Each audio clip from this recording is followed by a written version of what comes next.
Hello and welcome back to Abnormal Psychology. I'm Sean Prober and I'm joined with Marley Morrow. Let's get going. So, did you see the Becoming Anna show that came out? Yes, the top show on Netflix. Yes. Coming from New York, it was fun to see that world to some extent. I wouldn't say that I was quite at that point of wealth when I was there, but it got relationships very, very accurate, I thought. You know, the way that people meet, the way that people just social climb with who your friends are, how you kind of like pretend like you have all these Instagram and TikTok stars now, and how much of it is like a show. Like I have friends who are always taking pictures when we're on vacations and stuff, and when I see the pictures I'm like, wow, like crazy. But like when you're there, like it is cool and stuff, but it's like some people just know like the right angles, the right way of like showing their life on social media that just like makes it look like so fabulous. And what events they're at, Exactly. the backgrounds. So you create this character. And I know people have talked a lot about how people build social media to kind of build this character. Yeah. And put that out there. But we've seen this multiple times. Like what was it, the stock that I invested in, Nicola? Oh yeah. This guy was basically a fraud. We had the fire festival. This guy was basically a fraud. Yeah, I guess where does that line of reality kind of end and the completely fabricated character starts? I think a lot of people kind of blur that line. A lot of people get lucky, like they might have been a fraud, but somehow, they hire the right person and they figure it out and it's a miracle, and it works out and they're like a genius. Well, look at that. Yeah. If Anna Delvey had received that final loan, and that became a huge social club, she had all the pieces in place and it became another Soho House kind of thing. Who knows? She would have paid back the money, and everybody would have said, "Look at this young girl who just did this amazing thing." And she'd probably keep doing it. To be wildly celebrated. And I think that's probably a very common story. So, is it more like with these like big figures, like even Elon Musk or something like that? Is it the salesman? Is it the front guy just has to have this like confidence? And the product, like hopefully it works out, and then they become like a huge star. But the whole thing is that they have to convince people that it's real before it really is real. Yeah, you have to get investors and stuff, right? Yeah, you have to be that person that people trust with their money, and people spend years trying to accomplish that. We were talking about Bezos a few episodes ago, and he's kind of one of those people that you see this progression of becoming this character that's capable of receiving billions and trillions of dollars. Exactly. And you saw that with Elon Musk. If you look at any of these people 10 years ago, they were in the process of still convincing.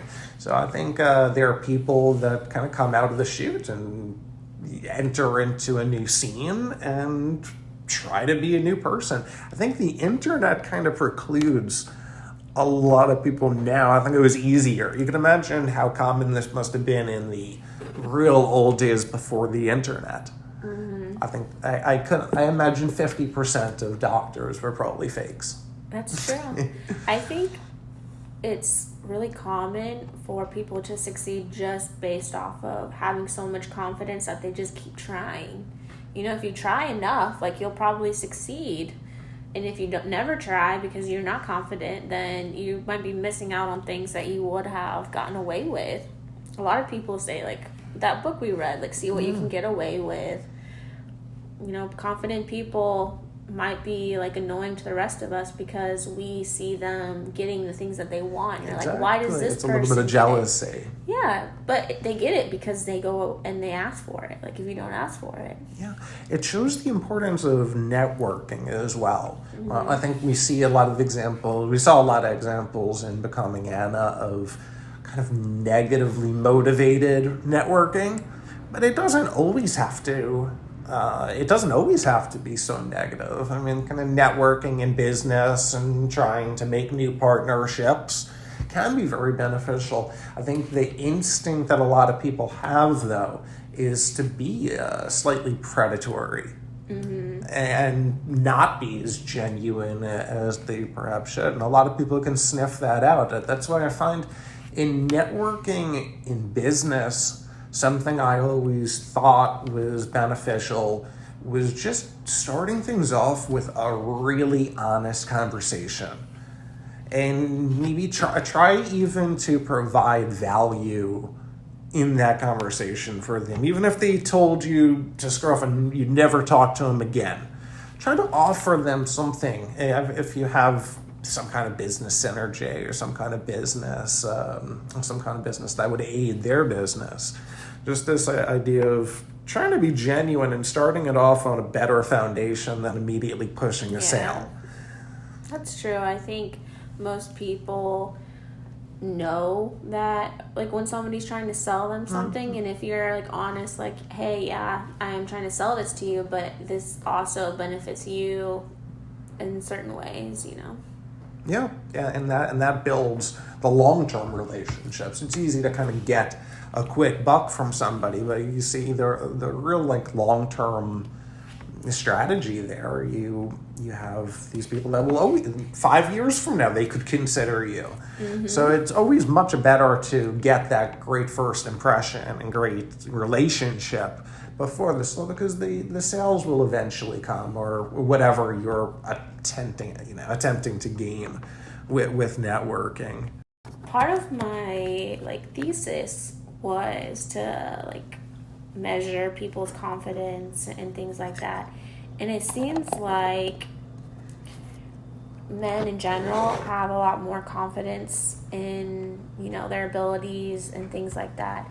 And we talk a lot about income inequality or things. The wealth gap. And how much is it just the fact that guys are so confident that kind of allows them to grow in ways that maybe females don't in some ways, because they're afraid to ask, and I don't even think it's just societal, because the whole reason of having men in general is to move our genetics around. So you kind of have to have that risk taking to leave the family and go somewhere new, or to spread out. That takes a level of risk taking. Yeah, and a lot of people die even. Exactly. But you almost have to overlook that and chance. And if you don't have that confidence or that ability to overcome, then you're not gonna be able to grow.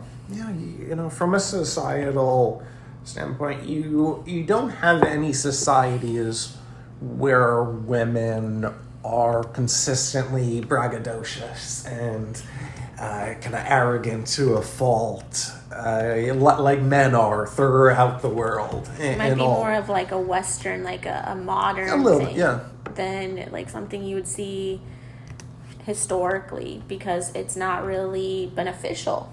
To some degree. I think we've seen a lot of studies demonstrate kind of the risk-taking difference between men and women. And like you said, from an evolutionary standpoint, it does make sense that you're going to go on these long missions. You're going to completely go to a new area. You're going to risk life and limb.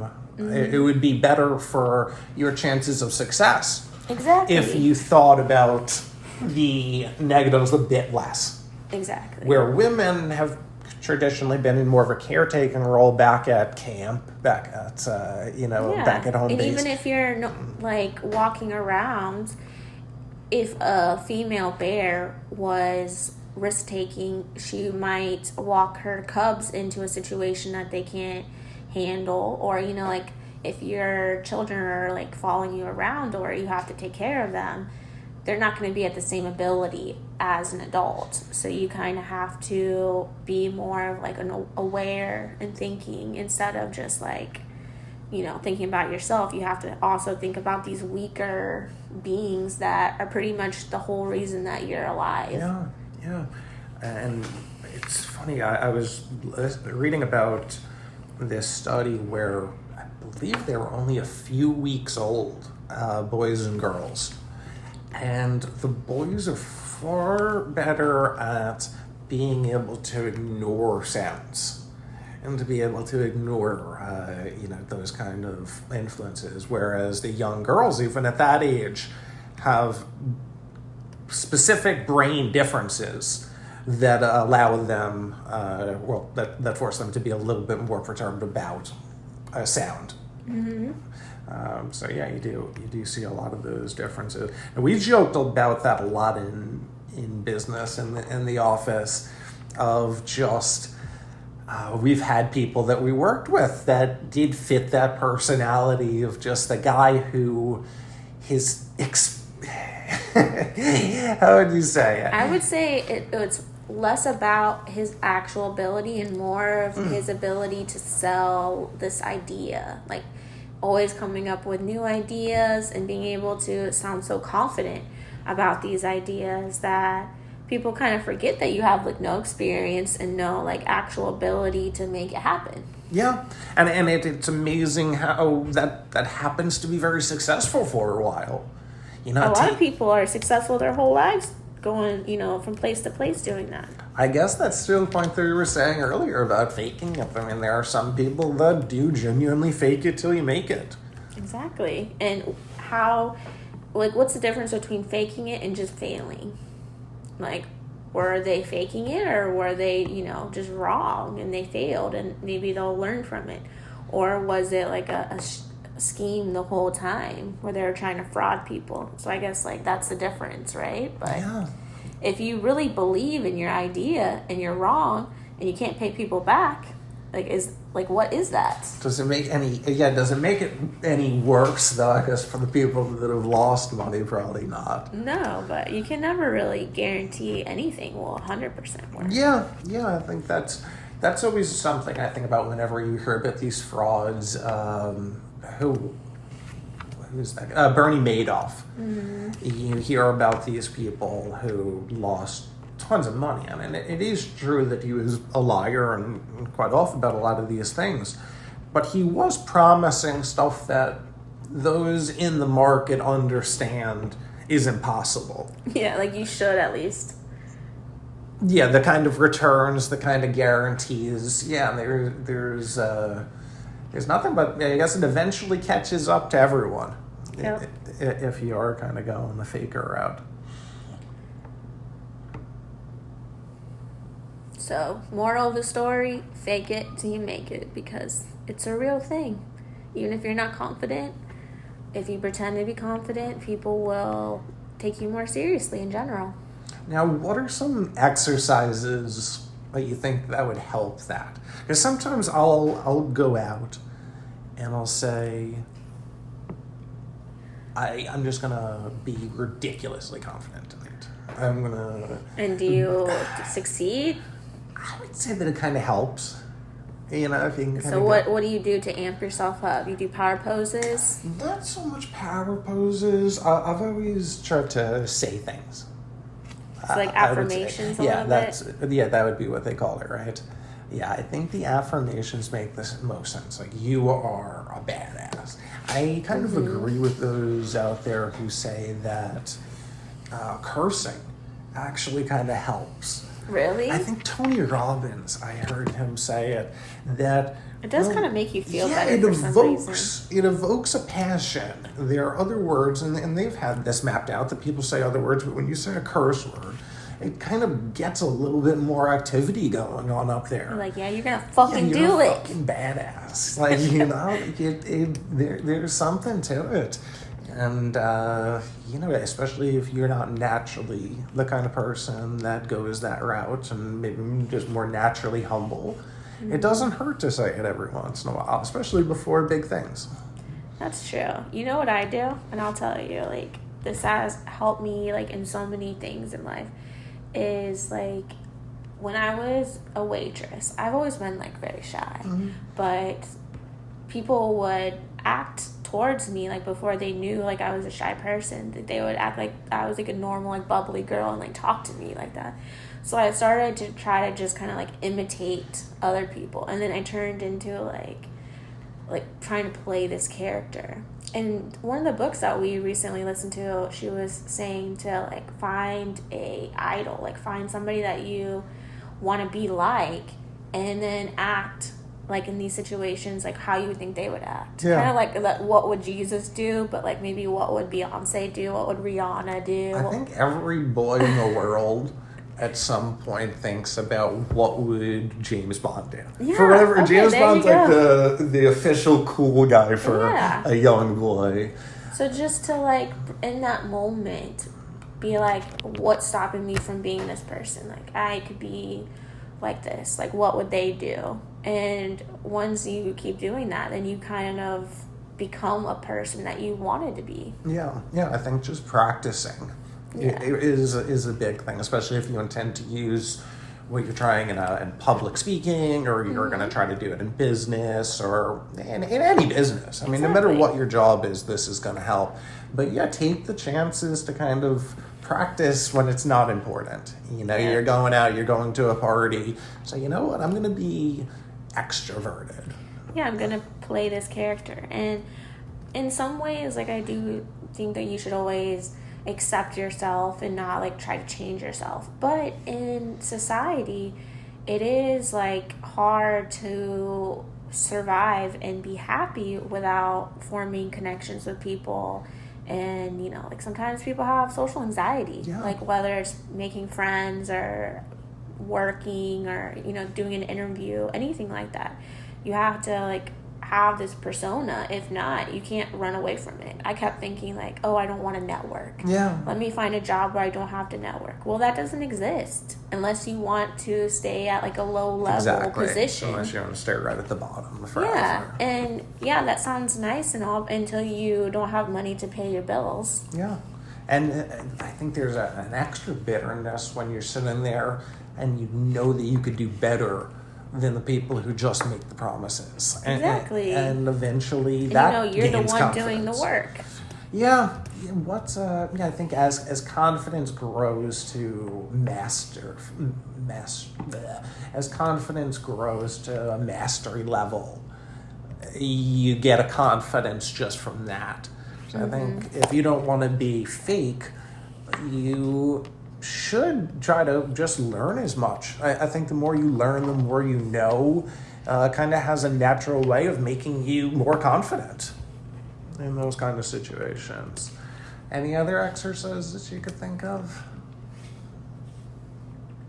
One thing I like when I have anxiety is thinking about other times that I've had anxiety. This has helped with anything from flying to, like, public speaking, where I'm like, okay, let me remember another time that I thought it was the worst thing in the world and I was so scared, and then I did it and I felt better. I love that. So, like, a lot of times when I have an anxiety attack, I'll be like, you know what? Like, I'm just going to write it out, and eventually it'll be gone and I'll feel normal again. I'll be happy that I feel normal again.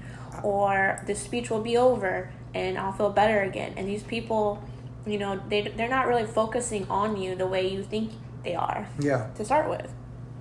I've definitely, in moments where I was sitting down at a table and I was feeling just panic, think to myself, like, I've done kickboxing fights. I've done, you know, like, what, nothing I do right now is going to come close to being that bad. Like, nobody's going to try to kick me in my face right now. Like, this is going to be relief. Yes, I think that's a great piece of advice, to just kind of think of a time that you have overcome a lot, or, like you said, think about the last time you felt that overwhelmed. I know during my academic career, I always did that. Your first year or two is so rough because you don't know it. But then there's a release to when you say to yourself, well, I remember feeling like this last midterms. I remember feeling this last finals. Oh, this is how I always feel during finals. Like, this is totally cool. This is totally fine.